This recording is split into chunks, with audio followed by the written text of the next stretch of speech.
I want to be just like you, Altier.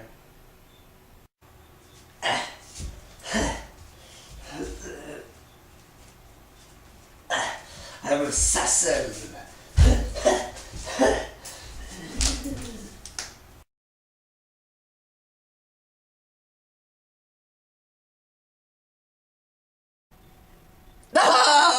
My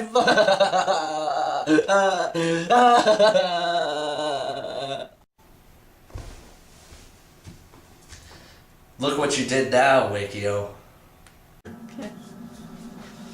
Okay, first I'm going to go ahead and review Assassin's Creed.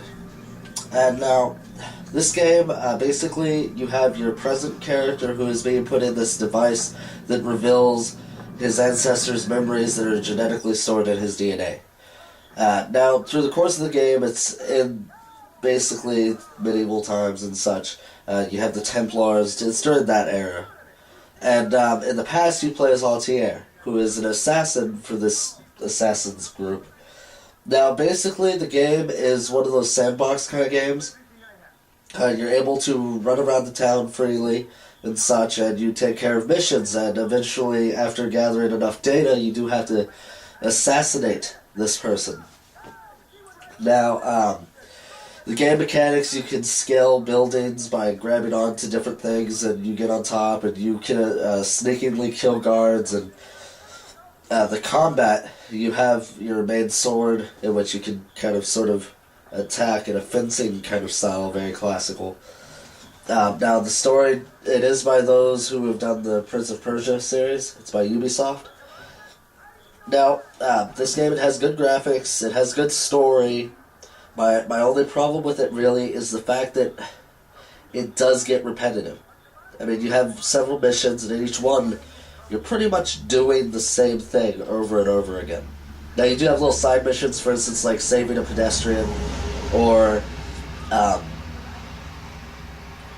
pickpocketing people, things like that, but either way, it does still get repetitive.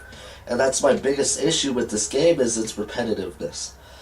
I actually had to stop playing for a while, just because I got bored, because I was doing the same thing over and over again. And that's really the only thing that is really holding this game back, is its high repetitive value. Besides that, the gameplay mechanics are done really well. The fighting is fun. That's good to do. It's fun to try to assassinate the person without getting caught, and then you have to run away, various things like that. It does get repetitive. Basically, in what you're trying to do and what you're having to do and things like that. Now, I do have high hopes for the next one. So hopefully it won't be repetitive. Maybe it'll have more variety. Now, next up is Devil May Cry 4. Now, I remember a time when these games would go greatest hits, like you wouldn't believe. Now, this one, you are actually introduced to a new primary character that you play as, who's Nero. You're on this town that has a kind of classical feel to it.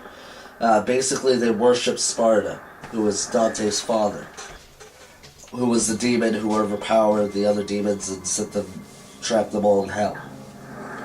Now, in the first part of the game, Dante shows up and kills their Pope, is what I call him. Now, this game is the easiest one, in my opinion. Not necessarily because they dumbed down the enemy AI or anything like that, but mainly because Nero has this devil arm that you can actually reach out and pull people in with. And pulling them to you makes it easier to dispatch enemies. It makes it also, they can't really get away from you. And also you can grab them with it and slam them into the ground a couple of times. It makes things easier. You don't have to move around as much. You don't have to maneuver.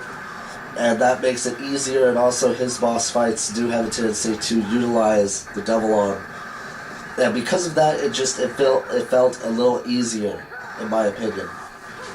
And, basically, this game does have good graphics. It has a really good story. They actually incorporated a bit of a love story into the story, which I liked. Now, this game is on the verge of being repetitive. Because during the second half of the game, you play as Dante, and he visits the same locations, but they changed it up enough to where it doesn't get boring. And playing as Dante is very different. It's much like when you played as him in Devil May Cry 3. That's about how it goes when you play as Dante. So there are two different play styles during the first half and the second half. Now it does have plenty of boss fights. You actually get to see Lady again, which is from the third game, and you also actually get to see Trish again, who magically disappeared after the first one. And no one knows what happened to her. And basically, 2, they moved it to the end of the timeline because nobody liked it. So basically, it's 3, 1, 4, then 2. And I'm like, why not just cancel 2 out? Why not just cancel it out, man? There's no point in it. Nobody liked it. And the story wasn't very interested in that one. But anyway, so Devil May Cry 4 is a good game if you like the whole third-person perspective, action-adventure type of title. Definitely go ahead and get that. And I really enjoyed it. And I hope what you see here on the backdrop has interested you in these games if you don't already have them and you haven't already started playing as them. But, yeah, that's pretty much it. I will review more games next time I upload a video. But for now, this has been Let's Talk Games with Andai, and I hope you have a good day. Go ahead and leave a comment on what you think, and because I love to read you guys' responses. And so, have a good one.